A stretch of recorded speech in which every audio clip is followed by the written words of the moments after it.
সাভারের ট্যানারির চামড়া সংগ্রহের আরো বিস্তারিত জানাতে সাভার থেকে যুক্ত হচ্ছেন সহকর্মী ফাহিম ইউসুফ।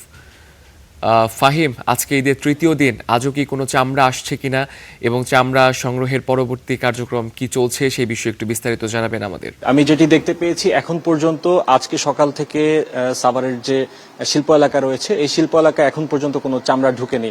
যতটুকু ঢুকেছে গতকাল মধ্যরাত পর্যন্ত এখানে কাঁচা চামড়া ঢাকা এবং আশপাশের অঞ্চল থেকে এসেছে এবং সেই চামড়ার পরিমাণ প্রায় 5,30,000-এর কাছাকাছি, গরু, মহিষ এবং ছাগলের চামড়া মিলিয়ে। তো আমি যদি বলি যে এখন পর্যন্ত সব থেকে বড় যে বিষয়টি আমি দেখতে পেয়েছি যে ট্যানারি মালিকরা বলছেন যে তারা খুচরা বিভিন্ন জায়গা থেকে যে সকল চামড়াগুলো এখন পর্যন্ত কিনেছেন এবং বিভিন্ন মাদ্রাসা থেকে যে সকল চামড়াগুলো এখানে এসেছে সেখানে বেশ কিছু জায়গা থেকে এমন অভিযোগ ছিল যে সঙ্গে সঙ্গে চামড়াগুলোকে লবণজাত করার যে প্রক্রিয়া এটি না করার ফলে চামড়ার যে গুণগত মান সেটি নষ্ট হয় এবং তার ফলে তারা কিছু ক্ষেত্রে চামড়ার যে প্রকৃত দাম সেই প্রকৃত দাম থেকে অনেকটা কম দিতে বাধ্য হন। যেহেতু এখন গ্রীষ্মের সিজন, যার কারণে বেশ কিছু জায়গায় অতিরিক্ত গরমের কারণে সঙ্গে সঙ্গে যদি চামড়ায় লবণ না দেওয়া হয় সেই ক্ষেত্রে চামড়ার যে মান সেটি অনেকটাই কমে যায়, যার ফলে বৈশ্বিক বাজারের যে মান সেই মান অনুযায়ী প্রকৃত দাম পেতে যে ধরনের চামড়া প্রয়োজন সেই চামড়ার দামটা কিন্তু থাকে না, যার ফলে কিছু কিছু জায়গায় চামড়ার দাম একেবারেই কম ছিল। তবে সব মিলিয়ে এখন পর্যন্ত চামড়ার দাম নিয়ে সব থেকে বেশি অভিযোগ এসেছে খুচরা পর্যায় থেকে। যেহেতু ঈদের দিন আমরা দেখতে পেয়েছি ঢাকা এবং আশপাশ থেকে যে সকল চামড়াগুলো সংগ্রহ করা হয়েছিল সেখানে খুচরা ব্যবসায়ীরা অভিযোগ করছিলেন যে পাইকার এবং আড়তদার যারা রয়েছেন তাদের বিরুদ্ধে, এবং পাইকাররা আবার এই দোষ সরাসরি দিচ্ছেন ট্যানারি মালিক যারা রয়েছেন বা ট্যানারি সংশ্লিষ্ট যারা রয়েছেন তাদের উপরে। সব দিক থেকে একটি অভিযোগ এবং এই অভিযোগের মূলেই কিন্তু এই চামড়ার যে গুণগত মান এবং গরমের কারণে যে চামড়া সংরক্ষণের যে প্রক্রিয়া এই প্রক্রিয়ার পেছনেই যায়। এবং আমরা এবার দেখতে পেয়েছি যে লবণের দাম প্রায় 300 থেকে 350 টাকা সর্বোচ্চ বেড়ে গিয়েছিল। 800 টাকার যে প্রতি বস্তা 74 কেজির বস্তার লবণের দাম ছিল সেটি 1100 টাকা হয়েছে, এবং যার কারণেই আমরা দেখতে পেয়েছি যে লবণ দেওয়ার যে প্রক্রিয়া সেই প্রক্রিয়ায় অনেকটা দাম বৃদ্ধি পেয়েছে। পাশাপাশি কেমিক্যালের দামে বৃদ্ধির কারণে আমরা যে অভিযোগটি পেয়েছি ট্যানারি মালিকদের কাছ থেকে যে কেমিক্যালের আমদানি করতে যেই খরচ সেই খরচ আগের তুলনায় অনেকটা বেড়ে গিয়েছে এবং যার ফলে তারা বাধ্য হচ্ছেন যে চামড়ার দাম সেটি কম রাখতে।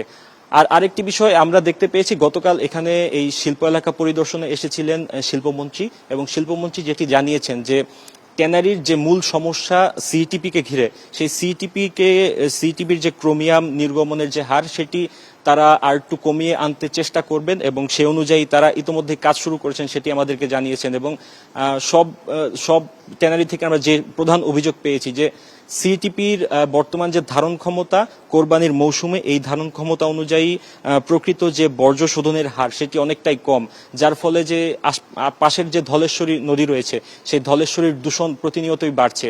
এই জন্য সিইটিপির একটি কারিগরি মূল্যায়নের জন্য আমরা ইতিমধ্যেই দেখেছি যে একটি ইতালীয় প্রতিষ্ঠানকে দায়িত্ব দেওয়া হয়েছে, তারা এই কারিগরি মূল্যায়নের একটি ফলাফল দিবেন এবং সেই মূল্যায়নের ভিত্তিতে পরবর্তীতে নতুন করে বাজেট করে এই সিইটিপির যে ধারণ ক্ষমতা সেটি বাড়ানোর যে সার্বিক কার্যক্রম সেটি করা হবে।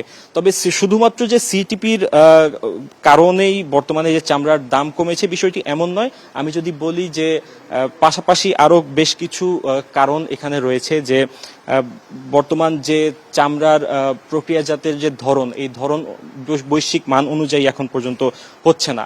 এই কারণেও কিন্তু বলা যায় যে চামড়ার যে দাম সেটি অনেকটা কমেছে। তবে এখন পর্যন্ত বর্তমান যে আমি দেখতে পেয়েছি যেটি যে আজকে সকাল থেকে সাভারের এই শিল্প এলাকাতে যতটুকু কাজ হয়েছে সেটি গতকাল এবং গত পরশু যে ঈদের দিন ছিল সেই আগের চামড়াগুলোই প্রক্রিয়াজাত করা হয়েছে। সামনের দিনগুলোতে হয়তো আমরা যতটুকু জানতে পেরেছি যে পাইকারি যে সকল ব্যবসায়ী বা আড়তদার রয়েছেন তাদের কাছ থেকে নতুন করে চামড়া কেনা হবে, যেহেতু এই বর্তমানে যে স্টকে থাকা চামড়াগুলো এখন পর্যন্ত প্রক্রিয়াজাত করা হয়নি।